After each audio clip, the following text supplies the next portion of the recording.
은혜 받을 실 본문 말씀은 창세기 40장 1절에서 23절 말씀입니다. 1절에서 3절과 21절에서 23절 말씀을 봉독해 드리겠습니다. 그 후에 애굽 왕의 술 맡은 자와 떡 굽는 자가 그 주 애굽 왕에게 범죄한지라. 바로가 그 두 관원장 곧 술 맡은 관원장과 떡 굽는 관원장에게 노하여 그들을 시위대장의 집안에 있는 옥에 가두니 곧 요셉의 갇힌 곳이라. 바로의 술 맡은 관원장은 전직을 회복하매 그가 잔을 바로의 손에 받들어 드렸고, 떡 굽는 관원장은 매달리니 요셉이 그들에게 해석함과 같이 되었으나 술 맡은 관원장이 요셉을 기억지 않고 잊었더라. 아멘. 금빛 성가래의 찬양과 연주 사청년 선교회 지도기사이신 고경아 전사님께서 최고의 기획자라는 제목으로 말씀 증거해 주시겠습니다. 금빛성가대의 찬양과 연주에 감사드립니다.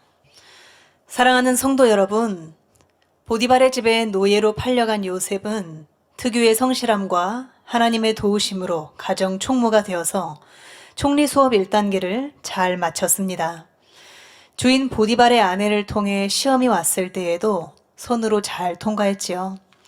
그녀의 괴계로 인해 깊은 감옥에 들어가고 말았지만 사실 그조차 하나님께서 섭리 가운데 두셨던 일이었습니다. 하나님을 신뢰했기에 요셉은 마음이 꺾이거나 절망하지 않았습니다. 이전에 해왔던 대로 변함없이 선과 진실함으로 모두를 섬기며 성실히 행했지요. 그래서 성도 여러분께서 아시는 것처럼 요셉은 왕의 감옥에서 총리 수업 2단계도 잘 받아나갑니다. 하나님께서 섭리하신 그 순간까지 말입니다. 그럼 요셉이 총리 수업을 받는 동안 우리는 스포트라이트를 약간 옮겨서 이 모든 일을 섭리하시고 이끌어 가시는 하나님을 잠시 조명해 보도록 하겠습니다. 우리가 또 저와 여러분이 평소 아버지라 부르며 모든 것을 비밀 없이 고하고 친근하게 여기는 하나님은 한편으로는 말씀 한 번에 만물을 잇게도 하시고 없게도 하시고 죽이기도 하시며 소생케도 하시는 전능자이십니다. 만물의 외적인 것과 내밀한 것, 그리고 과거와 현재와 미래의 모든 일과 선택의 결과로 벌어질 수 있는 모든 가능성까지 다 아시는 전지하신 분이기도 하죠. 그러나 사랑 자체이시기 때문에 이렇게 놀라운 권능을 갖고 계셔도 함부로 휘둘러서 독재하지 아니하십니다. 도리어 요나같이 고집센 이들도 도마같이 의심 많은 이들도 오래 참고 기다리시면서 그들에게 하나님의 마음을 알려주기 위해서 애쓰고 애쓰시죠. 이분을 아버지로 모시고 있는 저와 여러분 참으로 복되지 않습니까?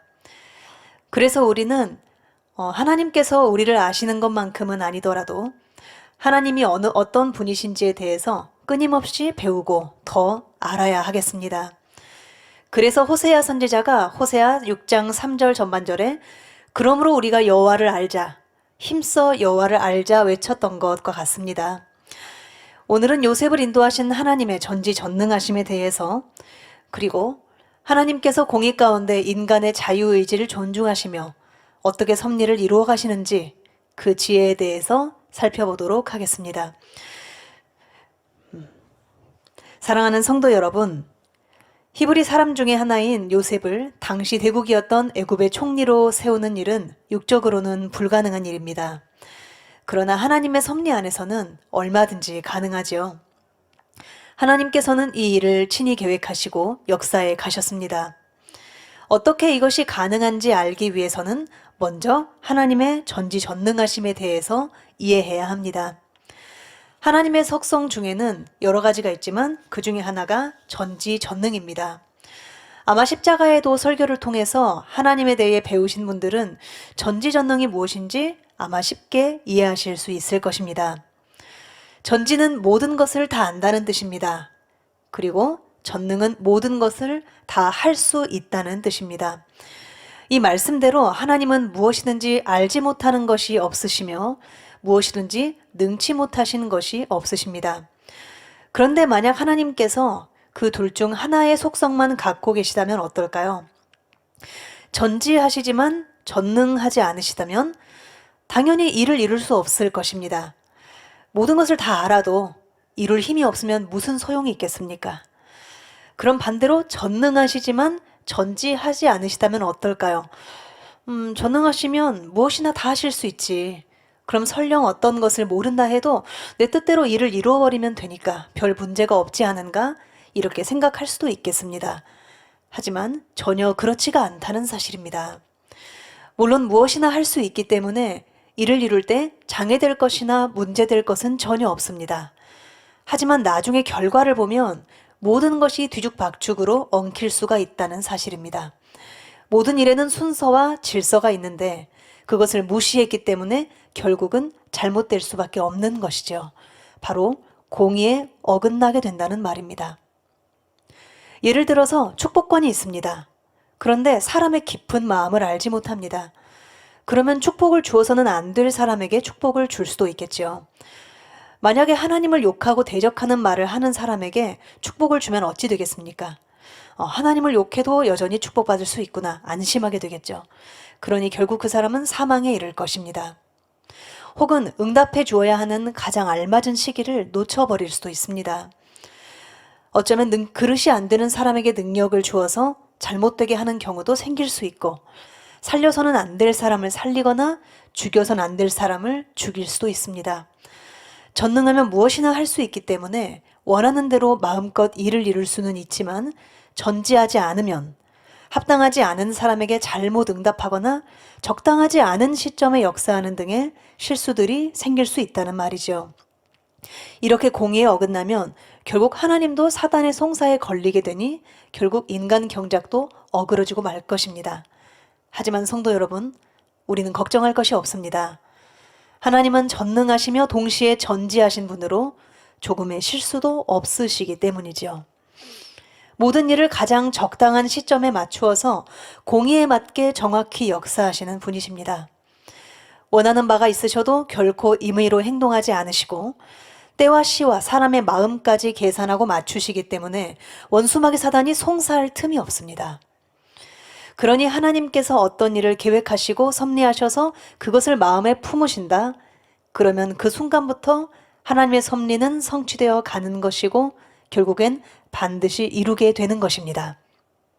이 사실을 안다면 우리는 성경 말씀을 읽을 때에도 능히 진리로 분별할 수 있겠죠. 전도서 9장 11절을 보겠습니다. 내가 돌이켜 해 아래서 보니 빠른 경주자라고 선착하는 것이 아니며, 여기서 선착한다는 것은 먼저 도착한다는 의미입니다. 빠른 경주자라고 선착하는 것이 아니며, 유력자라고 전쟁에 승리하는 것이 아니며, 지혜자라고 식물을 얻는 것이 아니며, 명철자라고 재물을 얻는 것이 아니며, 기능자라고 은총을 입는 것이 아니니 이는 시기와 우연이 이 모든 자에게 임함이라 말씀하고 있습니다. 실제로 유력하다고 해서 전쟁에 반드시 이긴다거나 아니면 지혜롭고 똑똑한 사람이 반드시 부유하게 잘 산다거나 꼭 이렇지 않다는 것은 성도 여러분도 아마 체험으로 많이 알고 계실 것입니다. 전도서의 기자인 솔로몬도 인생을 돌아보면서 인생사 모든 것이 사람의 힘과 능력만으로 되지 않는다는 것을 고백하고 있죠. 분명 빠른 사람이면 먼저 도착해야 할 것 같은데 꼭 그런 것은 아니고, 힘이 있는 사람이 꼭 전쟁에서 이기는 것도 아니며, 지혜와 명철이 있다 해도 꼭 부욕해 되는 것은 아니더라는 말입니다. 그러면서 그 이유에 대해서 시기와 우연을 들고 있습니다. 즉 모든 일에는 때, 우리가 흔히 하늘의 때라고 얘기를 사람들이 하는 것들이 있죠. 때라는 것이 있기 때문에 일을 이루려면 그 시기가 맞아야 한다는 것이죠. 육적으로는 만반의 준비가 다 된 것 같은데도 이 때라는 것을 잘 만나지 못하면 일이 어그러질 수가 있다고 말하고 있습니다. 또한 우연이라는 복병도 있다고 말하는데요. 전혀 예상치 못했던 어떤 일이 일어나므로 육적인 준비나 능력과는 상관없이 계획했던 일이 어그러질 수가 있다는 말을 하는 것입니다. 그래서 전도자 솔로몬은 이어지는 12절에 대저 사람은 자기의 시기를 알지 못하나니 물고기가 재앙의 그물에 걸리고 새가 올무에 걸림같이 인생도 재앙의 날이 호련히 임하면 거기 걸리느니라 말합니다. 그물은 그 넓은 바다에서 전만큼도 안 되는 크기죠. 그런데 왜 물고기는 하필 그물이 있는 곳으로 와서 걸렸을까요? 새도 마찬가지로 그 넓은 창공을 두고 왜 하필 올무쳐 놓은 곳에 날아와서 걸렸을까요? 그 시간 그리고 그때를 피했더라면 그런 일이 없을 텐데요. 그렇다면 성도 여러분, 여쭤보겠습니다. 과연 솔로몬이 했던 이 말씀처럼 인생사 모든 것이 시기와 우연에 의해서 좌지우지되어 결정되고 마는 것일까요? 네, 많은 분들이 아마 답을 정확히 하셨을 것 같은데요. 네, 정답은 그렇지가 않다는 것입니다. 주 안에서의 모든 일에는 우연이란 없습니다. 솔로몬이 전도서에서 모든 일은 시기와 우연에 의해서 결정된다. 그러니 지혜를 쌓아도 건강해도 부와 명예가 있어도 소용없으며 다 헛되다. 이렇게 얘기한 것은 하나님도 사후세계도 존재하지 않는다고 전제할 때 그러하다는 것이죠. 전도서를 끝까지 읽어보시면 나중에 솔로몬은 그렇게 얘기를 합니다. 모든 일의 결국을 다 들었으니 하나님을 경외하고 그 명령을 지킬지어다. 그것이 사람의 본분이니라 말씀하셨습니다. 하지만 마태복음 10장 29절에 보면 참새 2마리가 한 아사리온에 팔리는 것이 아니냐. 그러나 너희 아버지께서 허락지 아니하시면 그 하나라도 땅에 떨어지지 아니하리라 했습니다. 이 말씀처럼 참새 한 마리도 모두 하나님의 주관 아래에 있는데 하물며 우리 인생들에 관한 일들이 어찌 우연에 의해서 결정되겠습니까? 더욱이 하나님의 자녀들이라면 생사와 복의 모든 것이 하나님의 손에 달려있다는 사실입니다. 그럼 하나님과 상관없는 사람들은 어떻습니까? 네, 하나님을 믿지 않는 사람에게도 우연이 없기는 마찬가지입니다. 모든 일에는 반드시 원인과 결과가 있습니다. 그리고 모든 것은 심은 대로 거두고 행한 대로 받게 됩니다. 심은 대로 거두는 것, 바로 이것이 이 땅의 모든 만물에게 해당되는 절대불변의 법칙이자 공이라는 사실입니다. 그러므로 사람들이 흔히 우연이라고 하는 것도 사실은 우리가 알지 못하는 수많은 원인들이 쌓이고 쌓이다가 우리가 예상치 못한 어느 때에 결과로 나온 것일 뿐입니다. 솔로몬이 말한 시기, 즉 때라는 것도 마찬가지입니다. 물론 사람은 어떤 원인이 언제 결과로 변할지 그 때를 알 수 없죠. 하지만 하나님께서 함께 하신다면 가장 합당한 시기에 인도를 받을 수가 있습니다. 사람은 육의 한계가 있어서 한치 앞을 알지 못하기 때문에 사람의 생각과 예측을 빗나가는 일에 대해서 그저 때가 안 좋았어 한다거나 우연이었어 이렇게 표현할 수밖에 없습니다. 그렇다면 공의의 법칙에 맞추어 한치의 오차도 없이 일을 이루시는 하나님이 계심을 믿는다면 이런 표현을 할 수 있을까요? 못할 것입니다. 그래서 하나님의 자녀들은 우연이다, 운이 좋다 이런 말을 사용하지 않는 것이죠. 그래서 하나님을 제대로 믿는 사람들은 설령 하나님의 때와 하나님의 방법을 이해하지 못하더라도 결코 흔들리거나 낙심하지 않습니다. 당장 눈앞에서는 일이 어그러진 것처럼 보일지라도 모든 상황이 하나님의 손 안에 있음을 온전히 믿고 신뢰하기 때문입니다. 성도 여러분, 우리는 요셉의 삶을 통해서 이 최고의 기획자이신 하나님께서 얼마나 절묘하고 정확하게 방법과 때를 택하여 역사하시는지를 이미 배웠습니다. 이전에 창세기 37장에서 요셉이 노예로 팔리는 순간을 살펴보았었죠. 단순히 눈으로 볼 수 있는 상황만 설명하자면 요셉의 형들이 요셉을 어떻게 할까 고심하던 중 우연히 그곳을 지나던 미디안 상인들을 보게 되어 그들에게 요셉을 팔자는 생각이 우연히 떠오른 것이었죠. 그런데 우연히도 그 상인들은 애굽의 고위층과 거래하는 사람들이었고 요셉은 운이 좋게도 애굽의 시위대장 보디발의 집으로 팔려갑니다. 네, 성도 여러분, 설명이 충분한 것 같으신가요? 요셉이 운이 좋고 때를 잘 만난 행운아라서 우연히 그렇게 삶이 잘 풀린 것일까요? 절대로 아니지요. 사람의 머리로는 그 일이 그렇게 이루어지고 또 연결되는 이유를 알지 못하기 때문에 그렇게밖에 표현할 수 없었을 겁니다.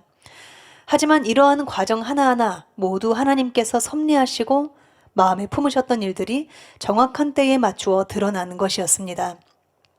미디안 상인이 요셉이 있던 곳을 지난 것도 하나님의 역사요. 요셉의 형들이 미디안 상인들을 본 것도 하나님의 역사입니다. 마찬가지로 요셉이 보디발의 신임을 받은 것도 전옥의 신임을 받은 것도 그리고 오늘 설명드릴 두 관원장을 수종들게 된 것도 그리고 그들이 꿈을 꾼 것도 모두 하나님의 역사입니다. 요셉이 누구에게 팔리고 누구의 눈에 들고 누구를 만나는 그 모든 일들이 요셉이 애굽의 총리가 되기까지 계속해서 정확한 때와 시를 맞추어 일어납니다. 실로 대단한 일이죠. 그런데 모든 것이 하나님의 손 안에 있다는 말을 들으면 어떤 분은 그렇게 하나님께서 모든 것을 주관하신다면 사람은 그냥 각본대로 움직일 뿐 아닙니까? 그걸 경작이라 할 수 있을까요? 이럴 수도 있습니다. 그런데 바로 이 질문에 대한 답이 하나님께서 전지전능하시다는 것이 무엇인지를 확실히 보여줍니다.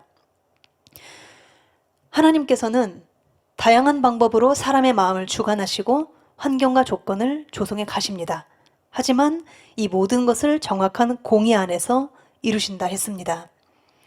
이렇게 일을 이루실 때 각 사람에게도 정확한 공의가 성립되도록 하신다는 것이죠. 그래서 선으로 심었는데 악이 난다거나 악으로 심었는데 선이 날 수가 없는 것입니다. 하나님도 이 심고 거두는 법칙을 뒤틀지 않으시고 이 법칙에 따라서 움직이십니다. 그리고 이 과정에서 사람의 자유의지는 온전히 존중됩니다. 사람은 자유롭게 자신이 행할 바를 선택할 수 있고 그 선택은 마음에 쌓은 선이나 악의 영향을 받습니다. 그리고 그 선택의 결과가 여러 가지 모습으로 자신의 미래에 영향을 미치게 됩니다. 이 과정에서 하나님께서 이걸 택해라. 네가 원하든 원치 않든 넌 이걸 해야 한다라고 강제하지 않으신다는 것이죠. 하나님께서는 절대로 사람의 자유의지를 함부로 꺾지 않으신다는 말입니다.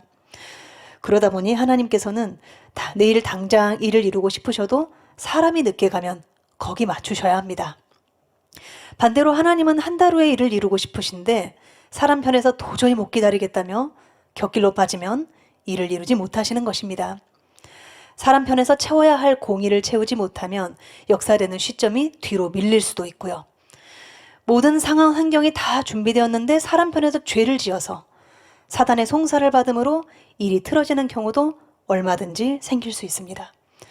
그런데 역설적으로 이게 얼마나 대단한 말이냐면 이런 모든 세세한 공의와 사단의 전략과 전술과 괴계와 사람의 변화무쌍한 자유의지까지 다 감안하고서도 하나님 섭리가 결국 한치의 오차도 없이 이루어진다는 것입니다. 이것이 하나님의 전지전능입니다.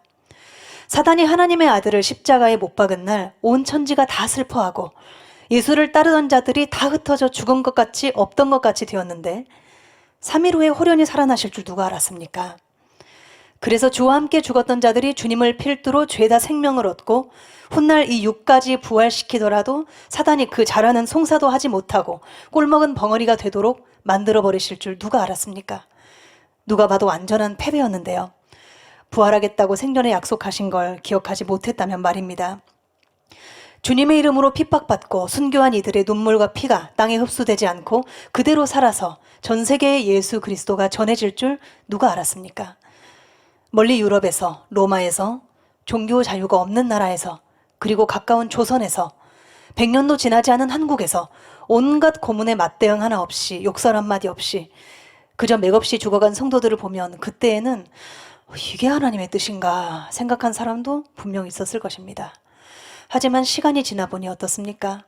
참된 순교자의 가정이 복을 받고 그 피가 씨앗이 되어서 작게는 일가, 수십 명, 수백 명, 크게는 인도처럼 수백만 명 이상이 하나님의 자녀가 됩니다. 심었으니 거두시는 게 공이니까요. 정욕이나 자기 유익이 아니라 하나님 나라를 위해서 자신의 삶을 희생했으니 그 목숨값은 설령 한 사람분이라도 태산같이 중한 것입니다. 하나님은 그 값을 정확히 계산하시고 사단에게서 철저히 다 받아내십니다. 그것이 10년이 되었든 100년이 되었든 아니면 2000년이 되었든 하나님은 잊어버리는 일이 없으십니다. 그리고 한 마을이나 한 나라 그리고 심지어 한 제국을 복음화 시켜버리기도 하십니다. 소름이 돋을 정도로 엄청난 기획이죠. 이것이 하나님의 전지전능입니다. 사단만 우는 사자처럼 사람을 노리는 게 아닙니다. 하나님도 불꽃 같은 눈동자로 우리 사람들을 속속들이 관찰하고 계십니다. 선악간의 모든 행함과 마음까지 정확히 측량하셔서 세심하게 갚아주시죠. 그런데 왜 저는 사단의 울음소리는 참 잘 들리는데 이 하나님의 불꽃 같은 시선은 왜 잘 안 느껴질까요? 이렇게 하시는 분이 계시다면 우리 함께 기도합시다. 우리와 항상 함께 하시는 하나님을 느끼고 잊지 않게 해주시라는 기도를 해야 되지 않겠습니까? 우리는 분명 만민에서 신앙생활하면서 그렇게 역사해 주시는 은혜를 많이 체험했습니다. 우리가 심은 것 절대로 하나도 잊어버리지 아니하시고 갚아주시고, 심지어는 우리가 심은 것 이상으로 갚아주시고, 그리고 그 안에는 우리가 알지 못하는 수많은 사람들의 중보 기도와 땀과 대신 공의를 채워주시는 어떤 행함이나 이런 것들이 다 있을 수 있었겠죠. 네, 그런 여러 가지 은혜들을 우리가 많이 체험을 했습니다. 그런데 우리가 또 사람이다 보니, 사람이 금으로 만들어졌으면 모르겠는데 이 흙으로 지어진 사람이다 보니 자꾸 새기고 새기지 않으면 성결된 마음이 아니면 자꾸 잊어버리기도 합니다. 그렇지만 우리가 기도할 때 우리 안에 계신 좋으신 성령님께서 우리가 예전에 받았던 은혜들, 우리가 예전에 체험했던 여러 가지 간증들을 다시 떠올려 주시지 않겠습니까? 그것을 우연으로 돌리지 않도록, 그것이 내 기억과 삶에서 사라져버리지 않도록 우리를 다시 인도해 주지 않으시겠습니까? 그러니 혹여라도 마음에서 그러한 기억들이 희미한 것 같이 느껴지시는 분이 계시다면 다시 기도합시다. 다시 충만하게 달려가면서 아버지 하나님께 영광을 돌리고 우리가 받았던 그 은혜에 대한 값을 또 갚아드려야 하지 않겠습니까? 그럼 다시 오늘 본문인 창세기 40장으로 돌아가서 이렇게 전지전능하신 하나님께서 공의 가운데 요셉을 어떻게 이끄시는지 살펴보겠습니다. 하나님은 각각의 상황에 맞추어 가장 알맞은 시와 때에 사람들의 마음을 주관하시고 또는 꿈으로 역사하여 계획하신 일들을 이루어 가셨습니다. 창세기 40장 1절에서 3절을 보면 애굽 왕의 술 맡은 관원장과 떡 굽는 관원장이 왕에게 범죄하고 왕의 노를 사서 시위대장의 집안에 있는 옥에 갇히는 사건이 나옵니다. 시위대장 보디발의 집안에 있는 옥이다 그러면 곧 요셉이 갇혀 있는 곳이죠. 하나님은 이 두 관원장이 언제쯤 왕의 심기를 거슬러서 감옥에 들어가게 될 것을 아셨습니다. 그래서 정확히 때를 맞추어 요셉과 만나게 하셨죠. 물론 아무 죄가 없는데도 요셉이 그들을 만나야 하니까 하나님께서 무조건 그들을 감옥에 들어가게 하신 것은 아니었습니다. 만약 그랬다면 하나님은 공의를 어기고 독재를 하신 것이겠지요. 하지만 하나님은 그런 분이 아니십니다. 그들은 각자 감옥에 들어갈 만한 일을 했기 때문에 나름대로 행함의 열매를 거둔 것이었습니다. 네, 죄송합니다.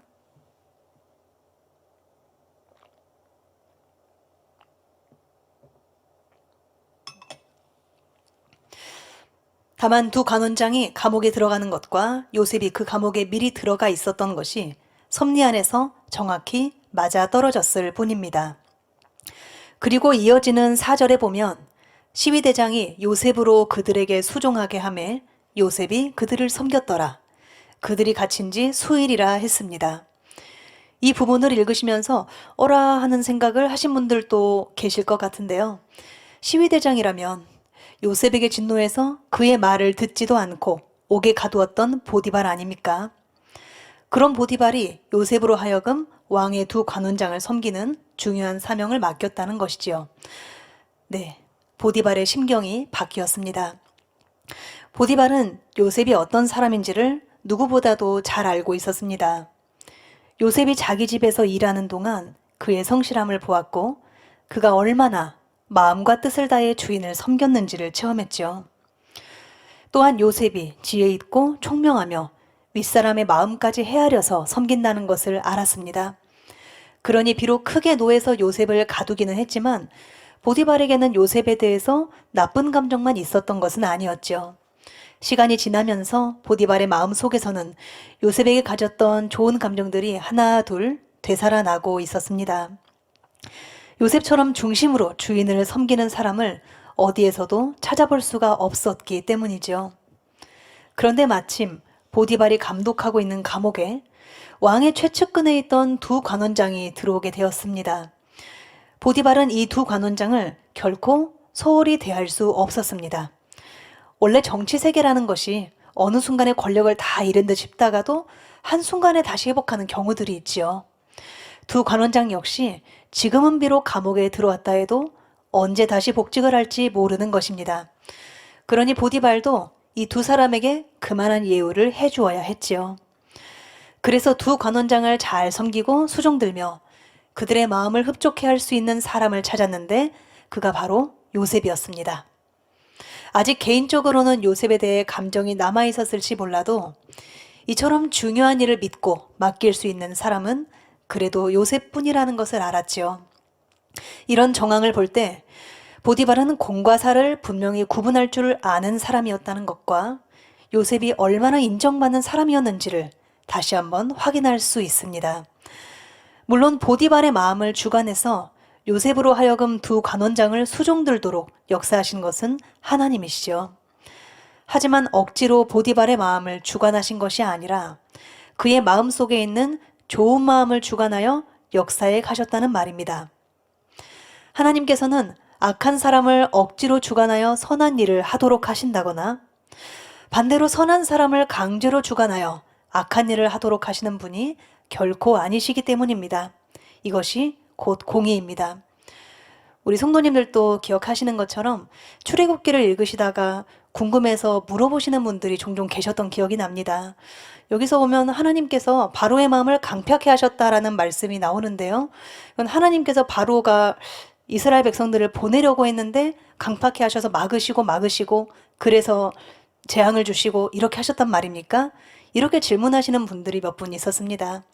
하지만 이미 당회자님께서도 설교로 다 풀어주시고 하셨던 것처럼 그것은 하나님께서 선한 바로를 악하게 주관하셨다는 말이 아니라 바로의 마음속에 있던 그 악한 마음이 나올 줄을 아시고 그 때에 맞춰서 모든 것들을 이루어 가셨다라는 말씀이죠. 네, 그들이 갇힌 지, 그 두 관원장이 갇힌 지 수일이 되었을 때의 일입니다. 창세기 40장 5절에 보면 하나님께서 하룻밤에 술 맡은 관원장과 떡 굽는 관원장에게 각기 다른 몽조의 꿈을 꾸게 하십니다. 그 꿈은 앞으로 그들의 운명이 각각 어떻게 될지를 보여주는 꿈이었습니다. 이때도 하나님께서는 임의대로 누구에게는 길조를, 누구에게는 흉조를 보여주신 것이 아니었습니다. 두 관원장이 각각 살아오면서 지금까지 행하고 심은 대로 거기에 맞는 열매를 거두게 하신 것이었죠.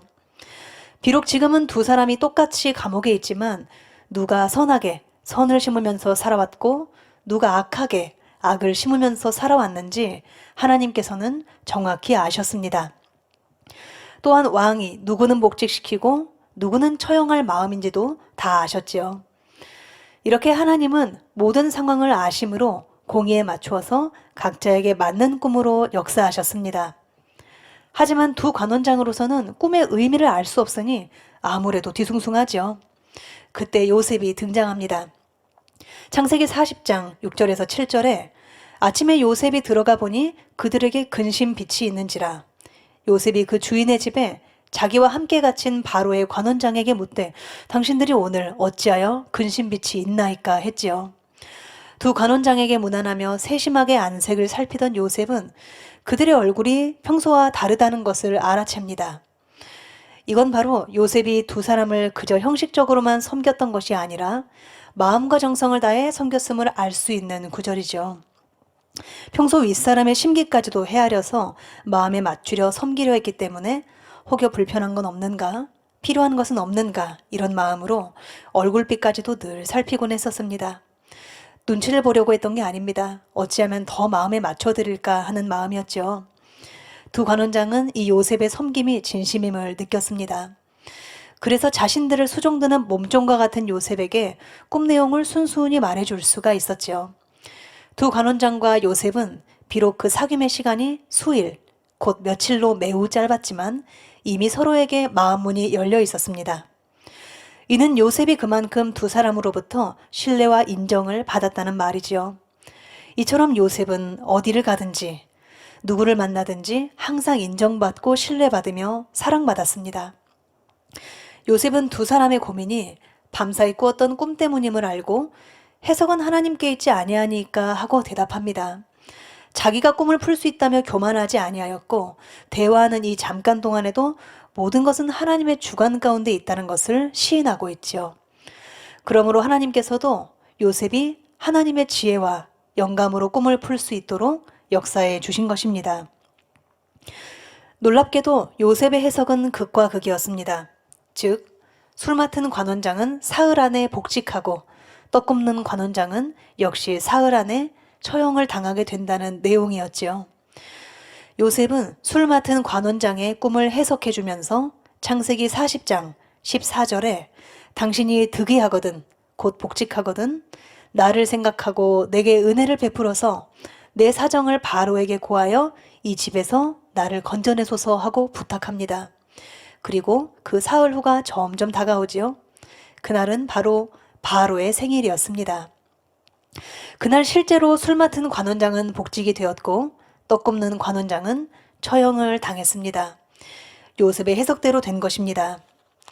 이제 어쩌면 요셉도 감옥에서 나와서 다시 빛을 볼 수 있을지도 모릅니다. 그런데 안타깝게도 술 맡은 관원장은 감옥에서 나가자마자 요셉을 까마득히 잊어버리고 맙니다.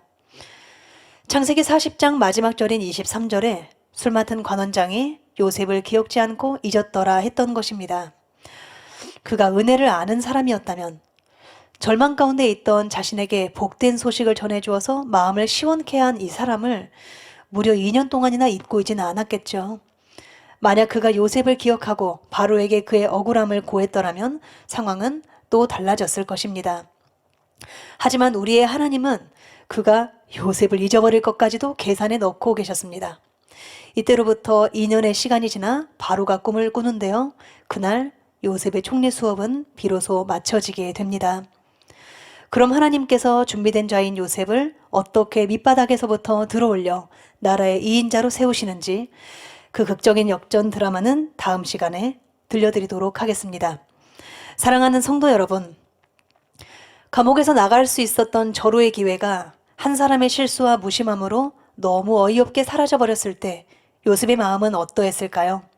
아니, 우리라면 그 마음이 어떠했을까요? 어쩌면 이제는 진짜 끝인가 보다 이런 생각에 한없이 절망할 수도 있었을 겁니다. 설마 했는데 하나님마저 나를 버리셨나 보다 이런 생각까지 들었다면 삶의 소망조차 끊어졌을 수도 있죠. 그런데 요셉은 그 기회에 하나님의 약속을 다시 한번 돌이켜보며 믿음과 소망을 잃지 않았습니다. 감사를 잃지 않았고 여전히 자신의 삶에 성실히 최선을 다했습니다. 요셉은 노예로 팔렸을 때에도 이역만리 애굽에 도착했을 때도 또 억울하게 감옥에 갇혔어도 억지로 그 상황에서 벗어나 보려고 하지 않았습니다. 모든 것이 하나님의 손에 있음을 믿었기 때문이죠. 그러면서도 언젠가 기회가 올 것이라는 희망을 가지고 주어진 삶에 최선을 다했던 걸 봅니다. 그리고 술 맡은 관원장의 꿈을 해석하면서 요셉은 바로 그 기회가 왔다고 생각했었지요. 요셉 스스로가 자기 지혜나 방법을 동원해서 억지로 만든 기회가 아니었기 때문입니다. 그래서 이 기회가 하나님께서 주신 것이라 믿었던 요셉은 술 맡은 관원장에게 자신의 억울함을 신원해달라고 부탁합니다. 하지만 그는 요셉의 생각과는 달리 기대를 저버렸고 연락조차 끊어져 버렸지요. 하지만 요셉은 낭망하지 않았습니다. 일이 성취되는 시점은 사람이 생각하는 것과 하나님이 섭리하신 것이 차이가 날 수 있다는 것을 알았습니다. 그래서 자기 편에서 생각한 때가 맞지 않았어도 하나님께서 정하신 때를 잠잠히 기다렸던 것입니다. 더군다나 두 관원장의 꿈이 하나님께서 풀어주신 해석대로 이루어지는 걸 보았죠. 그걸 보면서 요셉은 예전에 하나님께서 자신에게 주셨던 꿈, 그것을 다시 떠올려 보게 되었습니다. 그래서 요셉은 이런 상황에서도 2년이라는 세월을 희망 가운데 값지게 보낼 수 있었던 것입니다. 사랑하는 성도 여러분, 우리의 삶 가운데에도 이렇게 예상치 못한 일들이 많이 일어납니다. 사람은 하나님이 아니기 때문에 그 일들이 어떤 원인으로 어떻게 일어나는지 다 알 수가 없기에 우연이다, 시기가 그러했다 라고밖에 표현할 수 없습니다.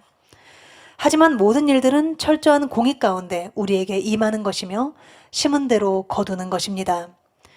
이것을 안다면 우리는 어떤 마음으로 살아야 할지 아주 중요한 교훈을 얻을 수가 있습니다. 우리는 어떻게 살아야 할까요? 먼저는 무슨 일을 만나든지 겸비하게 나를 돌아보는 삶을 살아야 할 줄 믿습니다. 우리의 의지로 어찌할 수 없는 일도 물론 있습니다. 하지만 많은 경우에는 나를 돌아보아서 변화시키면 해결할 수가 있습니다. 그렇게 선결되어 하나님께서 원하시는 참자녀가 되면 항상 하나님의 인도를 받아 형통한 삶을 살 수도 있고요. 또한 우리는 무슨 일이든 하나님의 손에서 벗어나는 일은 없음을 알고 고민하지 말고 조급해하지도 말며 요셉처럼 묵묵히 자신의 공의를 채워나가야 하겠습니다. 그리하여 반드시 때를 맞추어 정확하게 역사하시는 최고의 기획자인 하나님을 삶 가운데서 꼭 만나고 체험해 나가시길 주님의 이름으로 기원드립니다. 들으신 말씀을 상고하며 함께 기도하시겠습니다. 사랑의 아버지 하나님 감사합니다. 오늘은 요셉의 삶을 통해 아버지 하나님께서 얼마나 전지전능하시고 얼마나 공의 가운데 절묘하게 일을 이루시는지를 이렇게 말씀을 드리게 하심에 감사를 드립니다. 말씀이 우리 마음에 생명되게 하여 주시어서 이런 하나님의 역사가 2000년 전, 4000년 전에 끝난 것이 아니라 지금 우리의 삶 가운데도 동일하게 펼쳐져 있음을 믿고 감사하고 기뻐하며 우리가 해야 될 바를 열심히 채워나갈 수 있도록 그러한 지혜로운 모두가 될 수 있도록 역사하여 주옵소서. 감사없고 우리 주 예수 그리스도 이름으로 기도합나이다. 아멘.